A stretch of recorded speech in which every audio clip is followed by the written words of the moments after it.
అంబటి రాంబాబు గారు ఒక channel interview చేశారు. మీ దగ్గర మాట్లాడినాను, అవన్నీ నేను వెనక్కి తీసుకుంటున్నాను, మళ్ళీ వెనక్కి తీసుకుంటున్నాను, అదేం తప్పు లేదు అనేసి అంటున్నారు. దానికి ఒక అవును, సంస్కారం లేని వ్యక్తులకి నిష్కారణంగా మాట్లాడే మాటలు పెద్దగా తప్పుగా అనిపించవు. ఎందుకంటే ఒక బూత్ తిట్టేసి ఇష్టానుసారమైనట్టు, అంటే మామూలుగా చిన్న చిన్న మాటలు కాకుండా సభ్య సమాజం తలదించుకునే మాటలు తిట్టేసి దానికి సారీ చెప్తే సరిపోతుందా? సారీ కూడా కాదు, అది అహంకారపూరితమైనటువంటి భావజాలంతో మాట్లాడినటువంటి మాటలు అంబటి రాంబాబు. వచ్చాడు మన చంద్రబాబు నాయుడు గారిని ఇష్టానుసారంగా బూతులు తిట్టాడు, తర్వాత ప్రెస్ మీట్ పెట్టాడు. సరే రియలైజ్ అయ్యి ఏదన్నా సారీ చెప్తాడేమో అనుకున్నాం, చెప్పలేదు. చెప్పకుండా నాలాంటి గొప్ప లీడరు అలాంటి మాట మాట్లాడకూడదు, కానీ నాలాంటి గొప్ప లీడరు అలాంటి మాట మాట్లాడకూడదు, కానీ అయినా మాట్లాడేశాను. తర్వాత ఎవరు లోకేష్ బాబు రెడ్ బుక్, నా ఇంటికాడ కుక్కే కాదు నా చేలో 2 కుక్కలు కూడా ఉన్నాయి, అవి కూడా లెక్క చేయమని చెప్పి రెచ్చగొట్టి తెలుగుదేశం కార్యకర్తలను ఇష్టానుసారంగా రెచ్చగొట్టి ఇంటికి పిలిపించుకుని తగలబెట్టించుకుని జైలుకి వెళ్ళిపోయిన వ్యక్తి అంబటి రాంబాబు. ఆ అంబటి రాంబాబు గురించి మాట్లాడాలంటే అంటే సంస్కారం లేకుండా మనం ఎన్నైనా మాట్లాడేయచ్చు. తర్వాత ఏదో మాట తొందరలో వచ్చిందా మాట అంతే సరిపోతుందా? ఇది రాజకీయ నాయకులకు ఒకరికే చెల్లుతుందా, అందరికీ చెల్లుతుందా? ఎప్పటికైనా సిగ్గు తెలుసుకుని తప్పు అయిపోయిందని క్షమించమంటే జనాల్లో ఏదైనా సానుభూతి వచ్చే అవకాశం ఉంది తప్ప ఇలా మాట్లాడి ఇష్టానుసారంగా మాట్లాడుతూ ఉంటే ఇలాంటి అంబటి రాంబాబు లాంటి వ్యక్తికి సానుభూతి రాదండి. లోకేష్ వచ్చేసి రెడ్ బుక్ పెట్టుకున్నారు, మా అన్న వచ్చేసి మేము డిజిటల్ బుక్ పెట్టుకున్నాము, మేము రాసుకుంటున్నాము అనేసి అన్నారు. దానికి ఏమంటారు?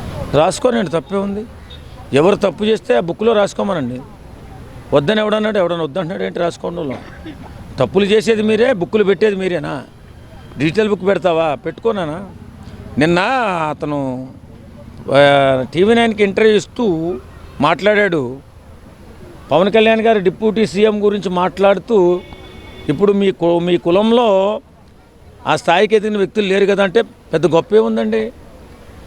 అదే వైఎస్ఆర్సీపీ పార్టీలో 5 ఉన్నారట ఉప ముఖ్యమంత్రులు, వాళ్ళతో పాటు ఈయన సమానం అన్న. అంటే పవన్ కళ్యాణ్ గారి చరిస్మా ముందు వైఎస్ఆర్సీపీ నాయకులో ఉప ముఖ్యమంత్రి చేసిన వాళ్ళు ఒకటేనట. ఈ సన్నాసి ఇంకెప్పుడు మారడా? నాకు అర్థం కావట్లా. ఈ సన్నాసి మాటలు, కులాన్ని తక్కువ చేసి మాట్లాడే మాటలు, మాలాంటి వాళ్ళు కోపం వస్తుంది, ఆ కులంలో పుట్టాం కాబట్టి.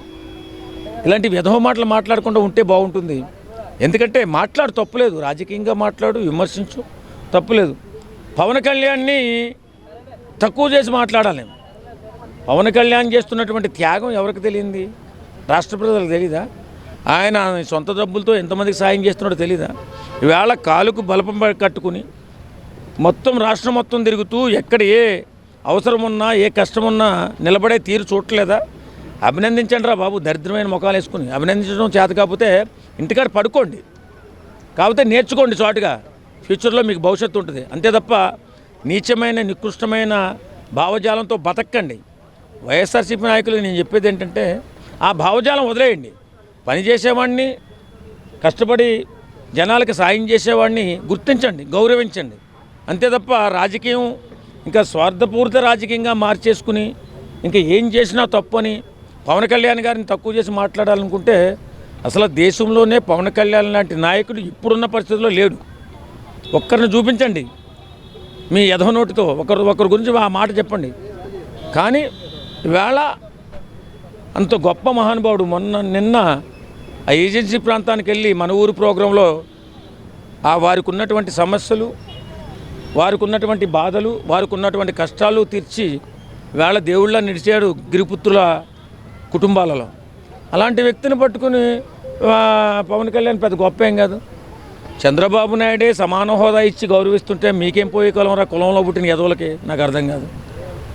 కులంలో పుట్టినోడు కనీసం గుర్తించాలి కదా, గౌరవించాలి కదా. విధవల్లాగా ఈ కులంలో మా కులం కాపని చెప్పుకుని పవన్ కళ్యాణ్ విమర్శించడానికి వస్తున్నారు. మీ విధవ భావజాలంతో మీ జీవితాలను నాశనం చేసుకోవడం తప్ప అంతకంటే వేరే మార్గం ఉండదు. రాజకీయంగా మీ నాయకుడి గురించి గొప్ప చెప్పుకోండి, కానీ పనిచేసే నాయకుడి గురించి ఎందుకు మాట్లాడట్లేదు? మళ్ళీ అదే కులం అని చెప్పుకోవడం ఎందుకంటున్నాను. వెధవ బతుకు బతకడం కాకపోతే. నిజంగా ఈవేళ ప్రజల్లో దేవుడు పవన్ కళ్యాణ్ గారు ఆయన చేస్తున్న కార్యక్రమాలు అద్భుతమైన కార్యక్రమాలు. ఆ కార్యక్రమాలను మనం ముందుకు గౌరవిస్తూ ముందుకు వెళ్తే ఫ్యూచర్లో ఇంకో నాయకుడు అలా తయారయ్యి ప్రజల పక్షాన్ని నిలబడి వారి జీవితాలు బాగుండే విధంగా ముందుకు నడుస్తాడు, చరిత్రలో నిలిచిపోతాడు. కానీ ఇలాంటి వైఎస్ఆర్సీపీ నాయకులు, ఈ అంబటి రాంబాబు లాంటి నాయకులు గురించి మాట్లాడాలంటే చరిత్రహీనులుగా మిగిలిపోతారు. ఎందుకంటే గొప్ప మంచి వ్యక్తులను మంచిగానే పొగడాలి. అసలు పవన్ కళ్యాణ్ గురించి చెడ్డగా చెప్పే కదా మీరు ఇవాళ 11 సీట్లకు వచ్చారు. ఎప్పటికైనా మారకపోతే ఎలాగా? మారాలి కదా. మీ భావజాలం మారాలి, మీ నాయకుడి భావజాలం మారాలి. కానీ ఏంటో మరీ ఇంత నికృష్టమైన బతుకులు ఎలా బతుకుతున్నారో నాకైతే అర్థం కావట్లా. మంచిని మంచిగా చెడుగా చెప్పలేనటువంటి మనిషి బతికుండేందుకు సచ్చిందెందుకు? ఇది గుర్తుపెట్టుకోండి. పవన్ కళ్యాణ్ గారు చరిత్రలో నిలిచిపోయే నాయకుడు. ఆయనను చూసి ఇంకో 10 మంది ఇలాంటి గొప్ప నాయకులు రావాలి. మన ఇండియా అద్భుత ప్రగతిలో ముందుకు వెళ్ళాలంటే అలాంటి గొప్ప నాయకులు మన దేశంలో ఎక్కువగా రావాలి. చాలామంది ఉన్నారు. ఈ నికృష్ట రాజకీయ నాయకులకు భయపడి రావట్లేదు వాళ్ళంతా పవన్ కళ్యాణ్ గారిని చూసి వస్తారు.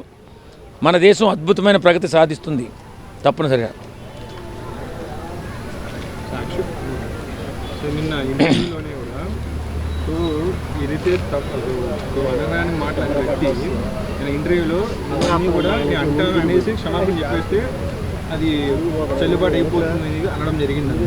అంటే మంచి వ్యక్తి నేను అదే నేను అనేసాను, నేను మాట వెనక్కి తీసుకున్నాను కాబట్టి నేను మంచి నాయకుడిని, మిగతా వాళ్ళు అట్లా అనడం లేదని అన్నాను.